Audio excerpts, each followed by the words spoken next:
ನಮಸ್ಕಾರ ಸ್ನೇಹಿತರೆ, ನಾಡು ನುಡಿ ಯೂಟ್ಯೂಬ್ ಚಾನಲ್ಗೆ ನಿಮಗೆಲ್ಲ ಸ್ವಾಗತ. ಸ್ನೇಹಿತರೆ, ಕರ್ನಾಟಕ ರಾಜ್ಯ ಸರ್ಕಾರ ಈಗ ರಾಜ್ಯದಲ್ಲಿ ಕಷ್ಟಪಟ್ಟು ಮನೆಯನ್ನು ಕಟ್ಟುತ್ತಿರುವ ಎಲ್ಲರಿಗೂ ಗುಡ್ ನ್ಯೂಸ್ ಅನ್ನು ಕೊಟ್ಟಿದೆ. ರಾಜ್ಯದಲ್ಲಿ ಸ್ವಂತ ಮನೆ ಅಥವಾ ಕಟ್ಟಡವನ್ನು ಕಟ್ಟುತ್ತಿರುವವರು ಇನ್ನು ಮುಂದೆ ಸರ್ಕಾರಿ ಕಚೇರಿಗಳಿಗೆ ಅಲೆದಾಡುವ ಅಗತ್ಯವಿಲ್ಲ. ಹೊಸ ಮನೆಗಳ ಲೈಸೆನ್ಸ್ ಮತ್ತು ಹೊಸ ಕಟ್ಟಡಗಳ ಲೈಸೆನ್ಸ್ಗೆ ಸಂಬಂಧಪಟ್ಟಂತೆ ಕರ್ನಾಟಕ ರಾಜ್ಯ ಸರ್ಕಾರ ಈಗ ರಾಜ್ಯದ ಜನತೆಗೆ ಗುಡ್ ನ್ಯೂಸ್ ಅನ್ನು ಕೊಟ್ಟಿದೆ. ಹಾಗಾದರೆ ಕರ್ನಾಟಕ ರಾಜ್ಯ ಸರ್ಕಾರ ಹೊಸ ಮನೆ ಕಟ್ಟುತ್ತಿರುವವರಿಗೆ ನೀಡಿರುವ ಗುಡ್ ನ್ಯೂಸ್ ಏನು ಅನ್ನೋದರ ಬಗ್ಗೆ ಸಂಪೂರ್ಣ ಮಾಹಿತಿಯನ್ನು ಈ ವಿಡಿಯೋದಲ್ಲಿ ನಾವು ನಿಮಗೆ ತಿಳಿಸಿಕೊಡ್ತೀವಿ. ವಿಡಿಯೋ ತುಂಬ ಇನ್ಫಾರ್ಮೇಟಿವ್ ಆಗಿದೆ, ಎಲ್ಲೂ ಸ್ಕಿಪ್ ಮಾಡದೆ ನೋಡಿ. ಹಾಗೂ ಈ ಮಾಹಿತಿಯನ್ನು ಹೊಸದಾಗಿ ಮನೆ ಕಟ್ಟುತ್ತಿರುವ ಪ್ರತಿಯೊಬ್ಬರಿಗೂ ಶೇರ್ ಮಾಡಿ. ಸ್ನೇಹಿತರೆ, ಕರ್ನಾಟಕ ರಾಜ್ಯ ಸರ್ಕಾರ ಈಗ ರಾಜ್ಯದಲ್ಲಿ ಹೊಸದಾಗಿ ಮನೆಯನ್ನು ನಿರ್ಮಾಣ ಮಾಡುತ್ತಿರುವವರಿಗೆ ಬಹಳ ಸುಲಭವಾಗಿ ಕಟ್ಟಡ ಲೈಸೆನ್ಸ್ ನೀಡಲು ಮುಂದಾಗಿದೆ.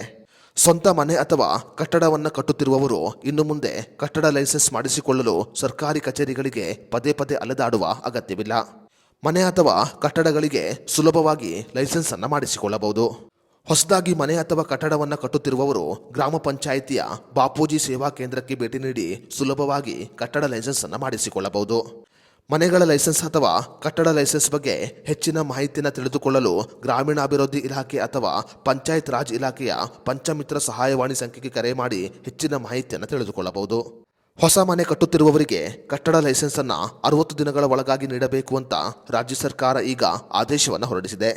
ಅಷ್ಟೇ ಮಾತ್ರವಲ್ಲದೆ ಹೊಸದಾಗಿ ಮನೆ ಕಟ್ಟುತ್ತಿರುವವರು ಕಟ್ಟಡ ಲೈಸೆನ್ಸ್ ಅನ್ನು ಮಾಡಿಸಿಕೊಳ್ಳಲು 60 ರೂಪಾಯಿ ಶುಲ್ಕವನ್ನು ಪಾವತಿ ಮಾಡಬೇಕು.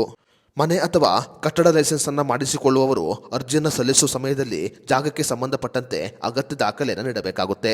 ಅಷ್ಟೇ ಮಾತ್ರವಲ್ಲದೆ ವ್ಯಕ್ತಿಗೆ ಸಂಬಂಧಪಟ್ಟಂತ ಅಗತ್ಯ ದಾಖಲೆಯನ್ನು ನೀಡುವುದು ಕಡ್ಡಾಯವಾಗಿದೆ.